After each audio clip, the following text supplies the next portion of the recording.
بسم اللہ الرحمن الرحیم۔ السلام علیکم ورحمۃ اللہ وبرکاتہ۔ میرا نام رمیسہ ہے، میرا تعلق ناروال سے ہے، میری عمر 50 سال ہے۔ میری زندگی نے مجھ سے اب تک بہت سے امتحان لیے اور بہت سے سبق سکھائے ہیں۔ یہ زندگی کبھی کبھی ہمارے ساتھ اتنے عجیب انداز میں پیش آتی ہے کہ ہمیں اپنی غلطی سمجھ نہیں آتی کہ کس کی سزا میں ہمیں یہ ناقابل قبول زندگی دی گئی ہے۔ بظاہر تو دوسروں کے ساتھ اچھا کرنے کی کوشش کرتے ہیں، لیکن دوسروں کو جانے کیوں ہماری اچھائیوں کو برائی میں بدلنے کا بڑا شوق ہوتا ہے۔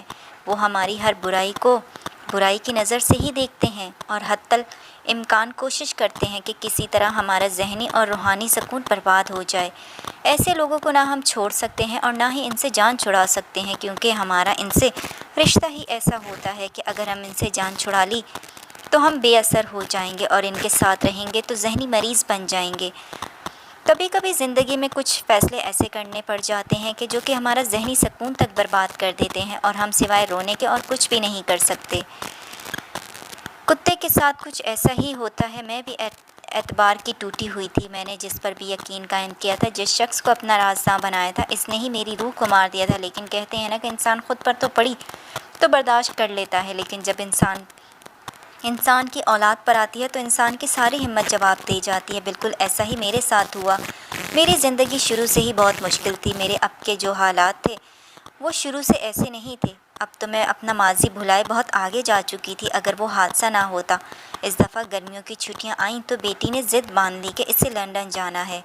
میں نے اسے سمجھایا بھی کہ بیٹی نئی شادی ہوئی ہے، لیکن اس کی ضد کسی صورت کم نہیں ہو رہی تھی۔ نہ جانے کیوں وہ بضد تھی۔ میں نے اسے کہا بھی کہ کون سا پہلی دفعہ جانا ہے، 1000 دفعہ تو لندن دیکھ چکے ہیں، اب کیوں پاگل ہو رہی ہو۔ لیکن اس کے شوہر نے کہا تھا کہ اسے جانے دیں، مجھے کوئی مسئلہ نہیں، بلکہ مجھے تو خوشی ہوگی کہ اگر میری بیوی کی خوشی ہے، میں بھی خوش ہو گئی کہ میری بیٹی کا شوہر کتنا اچھا ہے۔ اسی خوشی میں تم دونوں کو لندن کی ٹکٹ میری طرف سے ہوگی۔ میری یہ بات سن کر دونوں کے چہروں سے رنگ اتر گیا تھا اور وہ دونوں بولے، نہیں نہیں، یہ اکیلی ہی جائے گی۔ میں نے بڑی حیرت سے دونوں کو دیکھا، لیکن داماد بولا کہ مجھے کمپنی کا کام ہے، اس وجہ سے میں نہیں جا سکتا۔ اگر میں جا سکتا ہوں تو اپنی اتنی حسین اور پیاری بیوی کو کبھی بھی اکیلا نہیں چھوڑ کر جاتا۔ اس نے میری بیٹی کو پیار سے دیکھتے ہوئے کہا، لیکن میں ان کی باتوں سے مطمئن نہیں ہوئی تھی اور میری بیٹی لندن چلی گئی۔ میں نے سوچا تھا کہ میں اس کے ساتھ خود جاؤں گی، لیکن یہاں بھی داماد نے منع کر دیا تھا کہ وہ اب بڑی ہو چکی ہے اور انجوائے کرنا چاہتی ہے، اس لیے اسے مت روکیں اور جتنا مزہ کرنا چاہتی ہے اسے کرنے دیں۔ بعد میں پھر بچے ہو جائیں گے تو پھر یہ بھی آپ کی طرح ماں بن جائے گی اور جو مزے اب کرنے ہیں بعد میں نہیں کر پائے گی۔ اس بات سے میں بھی سہمت ہو گئی تھی کہ یہ بات بالکل سچ تھی، لیکن نہ جانے کیوں میرے دل کو ایک دھڑکا سا لگا ہوا تھا۔ لیکن پھر بھی میں نے اس وقت اپنے دل کو سمجھا لیا تھا کہ میں شاید زیادہ سوچ رہی ہوں، لیکن اب دل میں آتا ہے کہ کاش اس وقت میں نے اس بات کو سیریس لیا ہوتا تو آج یہ نوبت نہ آتی مجھ پر۔ بیٹی جس کا نام ارم تھا وہ لندن چلی گئی، لیکن داماد اس کے جانے کے بعد دن بدن پریشان سا گھوم رہا تھا۔ جب بھی میں ارم کا کام پوچھتی وہ پاگلوں کی طرح سے مجھے ڈانٹ دیتا۔ مجھے اب خطرے کی گھنٹی محسوس ہو رہی تھی کہ کچھ تو گڑبڑ ہے۔ ارم مجھے فون کرتی تو اسے بھی وہ مجھ سے بات کرنے نہیں دیتا۔ مجھے اب غصہ آ رہا تھا کہ ایسی کون سی بات ہے جو وہ دونوں اس طرح سے پیش آ رہے ہیں، لیکن مجھے کچھ بھی نہیں بتا رہا تھا۔ میں نے ارم کی دوستوں کو بھی فون کیا کہ آخر مسئلہ کیا ہے، کوئی مجھے بھی تو بتائے کہ ارم سے بات کیوں نہیں ہو رہی، لیکن کسی کو کچھ بھی نہیں پتا تھا۔ لیکن ایک دن میں لندن سے فون آیا کہ ارم کا ایکسیڈنٹ ہو گیا ہے اور اس کے دماغ پر چوٹ آئی ہے اور اب وہ نیم پاگل ہو چکی ہے۔ میں اس کی حالت سن کر بہت روئی، کیونکہ وہ میری اکلوتی بیٹی تھی اور کہتے ہیں نا کہ سب کچھ اسی سے جڑا تھا میرا۔